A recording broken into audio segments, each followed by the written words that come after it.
Hi, welcome to Naptime Nutrition. This is Yaffi Lvova, registered dietitian, nutritionist, and owner of Baby Bloom Nutrition. And today we are talking about New Year's resolutions, bad breath, the flu, and what it all has in common, also known as dieting side effects.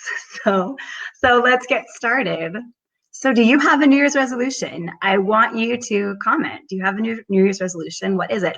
My New Year's resolution is to eat more vegetables and drink more water. Not because I want to get thin, but because vegetables are really good for you in a lot of other ways that don't have to do with the size of your waist. Vegetables give me a lot of energy, and they help keep things moving how they're going to move. I'm going to talk more about that. And just because every time I do Naptime Nutrition every week, I feel like I have to live what I'm talking about, I am currently under the weather. Not because it's a side effect of a diet, because I don't do dieting, but because I have to relate to my audience, right? And I'm talking about flu-like symptoms. So here I am, got some soup stewing on the stovetop, and it's going to be good.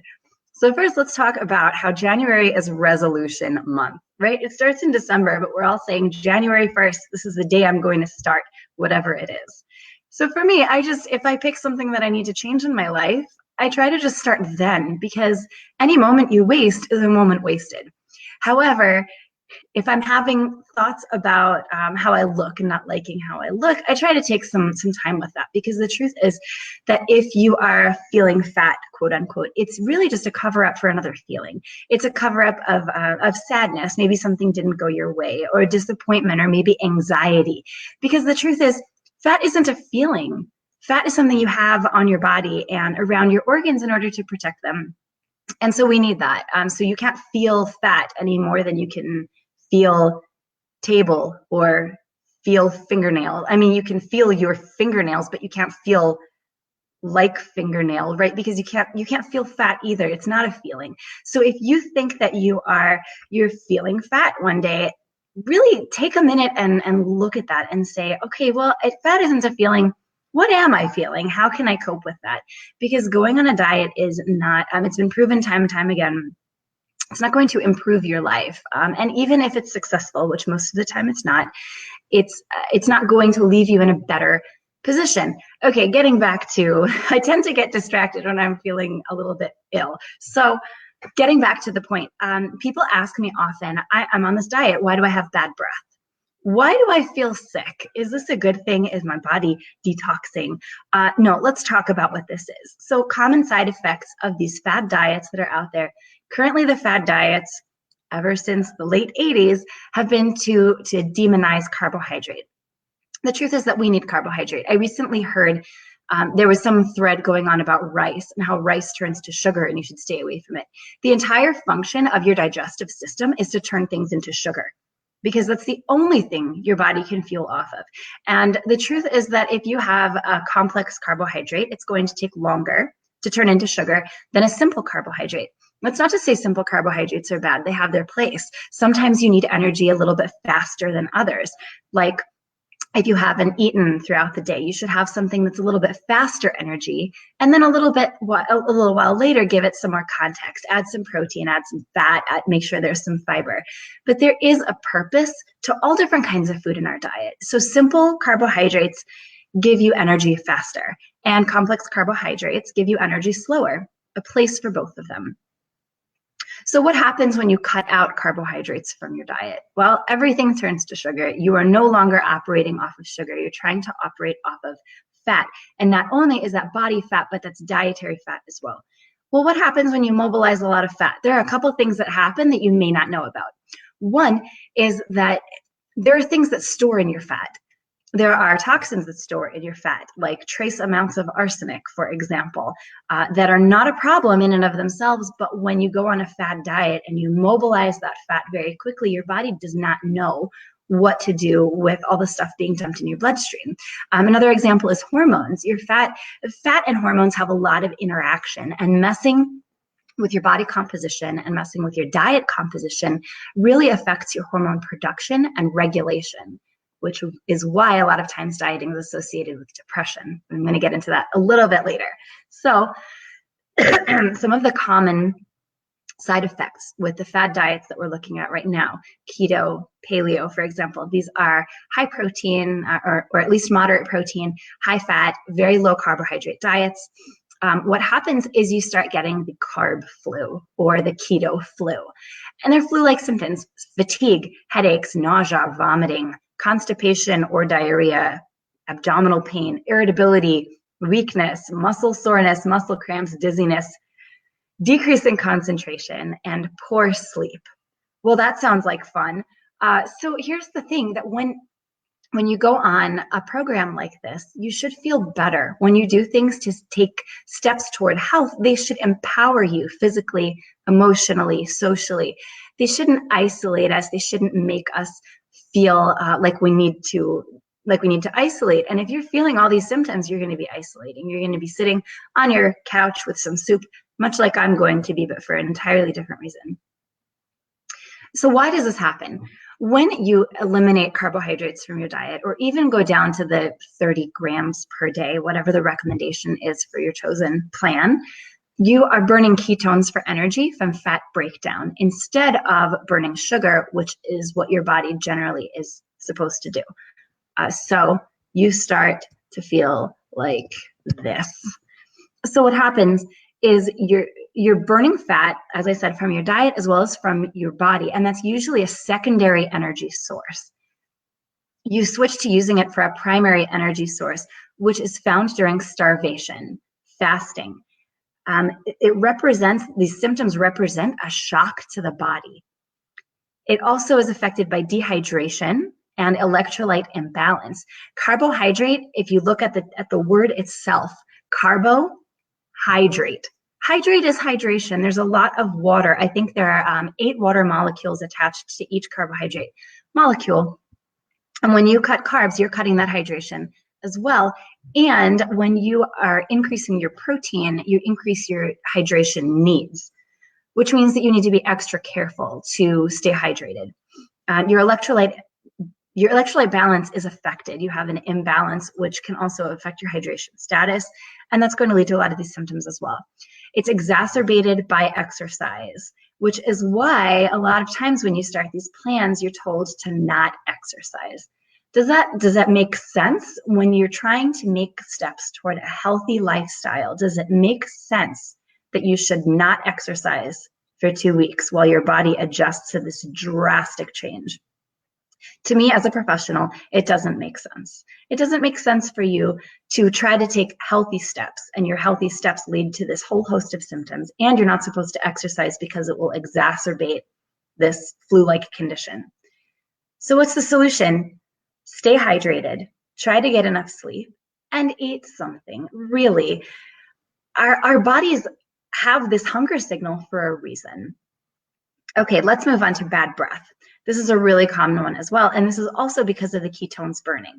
When the ketones burn, they produce something like acetone, and you may be familiar with acetone as nail polish remover. And so sometimes people who are experiencing this keto breath or the bad breath from low carbs in general have a metallic taste in their mouth, and their breath may smell kind of like nail polish remover, because effectively that's what's going on.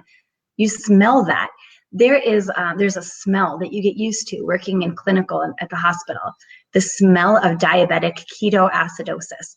So ketoacidosis and ketosis are not the same thing. A lot of times people who know a little bit tend to interchange these terms. They're not the same, but it's related. Ketosis is the production of ketones in the bloodstream. Ketoacidosis is when it gets to a point where you have so many acids, so the ketones are acids. You have so many ketones in your body that you start to really shut down. So ketosis, the goal, is really an indication that your body is starving, that you're not able to process what's going on in your bloodstream. This causes not only all the symptoms I talked about already, but this bad breath. And all the brushing, flossing, tongue scraping, mouthwash, mints in the world is not going to help this, because it's not coming from inside your mouth. It's coming from much deeper down in your system. So what about constipation? A lot of people who make dietary changes, whether they are very drastic or mild changes, will experience constipation, possibly diarrhea. What's going on here is that if you are reducing your carbohydrate intake, you're likely reducing your fiber intake as well. Vegetables do have carbohydrates. People think, a lot of times people say carbohydrate, they're referring to grains, rice, corn, pasta, potatoes, for example. But broccoli does have carbohydrates. 3 cups of broccoli has roughly the same amount of carbohydrates as you'll find in 1 slice of bread. So it's not really that comparable, but carbohydrates give us fiber. And when you eliminate carbohydrates from your diet or drastically reduce them, you're missing out on that fiber.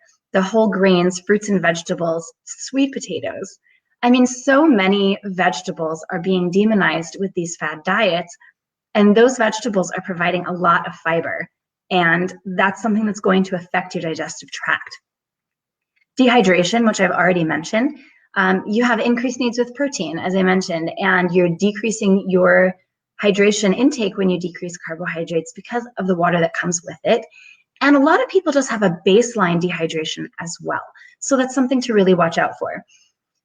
Constipation can indicate an underlying problem. It may have nothing to do with your dietary changes. It's very important if you don't have bowel movement every day. I am saying every day. Literature says 2 to 3 times a week.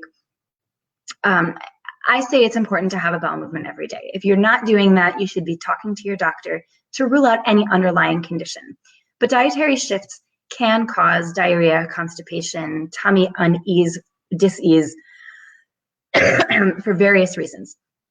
The change in hydration, the change in fiber intake, the change in protein intake, the shift in you're having fewer prebiotics, which I did an Nap-Time Nutrition on prebiotics, and also probiotics. You're taking in a lot less of all of this, which means that your body can go either way. You can go towards constipation, you can go towards diarrhea, but what you really need to pay attention to is that these shifts in your diet need to be mild. They need to be taken slowly.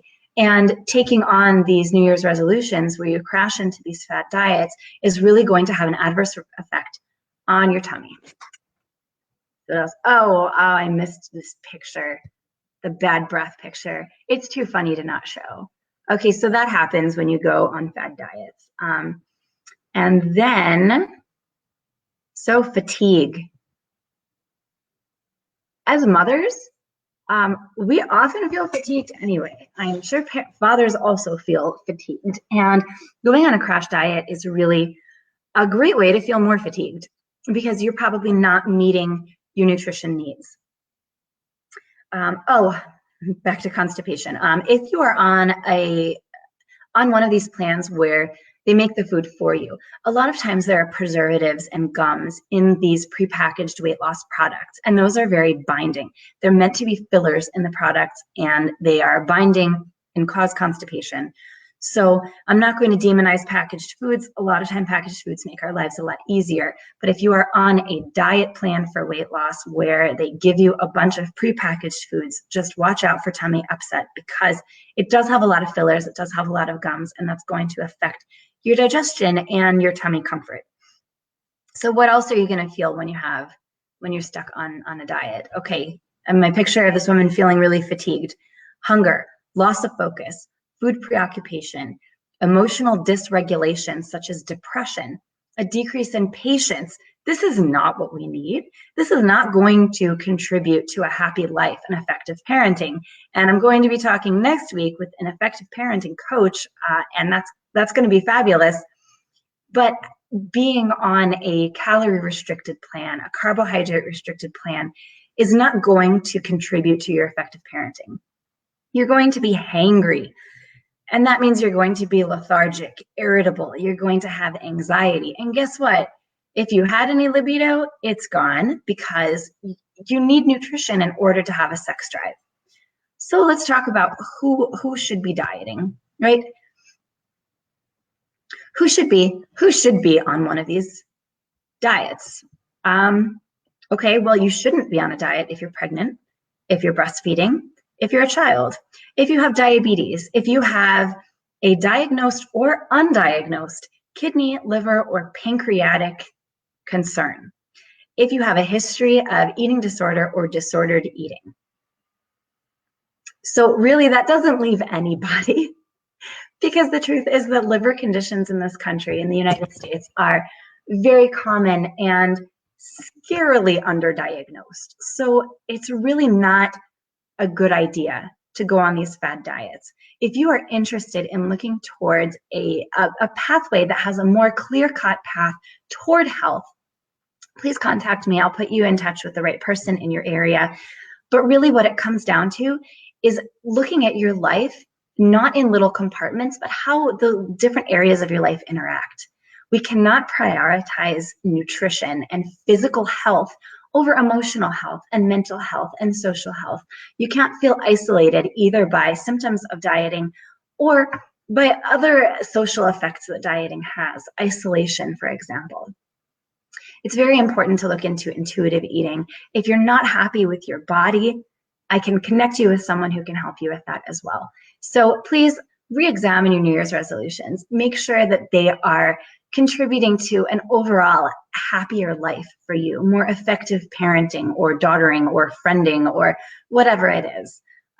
It's very important to be the best person that you can be, and that does not necessarily mean the smallest person you can be. So thank you for joining me for Naptime Nutrition. Please join me next week for a pre-recorded session with Bleemy Heller, who is parenting coach for unconditional parenting. I'm looking forward to that. I have a lot of parenting issues myself, so I'm looking forward to some really solid advice from someone who's very, very smart and passionate about what she does. Please follow me on Pinterest, pinterest.com/Yaffi, Y-A-F-F-I. I'm on Facebook, but you're already there, so just hit the like button and share this with anyone you think needs to see it. And if you are local to the Phoenix area, come join me for Toddler Test Kitchen, which is now at the Farm South Mountain. Super exciting, and I have something really fun planned for the next class, which will be taught by Sarah Garone of lovelettertofood.com. Thank you so much. Feel free to comment or message me about any questions. And check out babybloomnutrition.com and specifically the services page and my blog, because I've got some awesome stuff up there. Thank you so much, and see you next week. You won't want to miss it.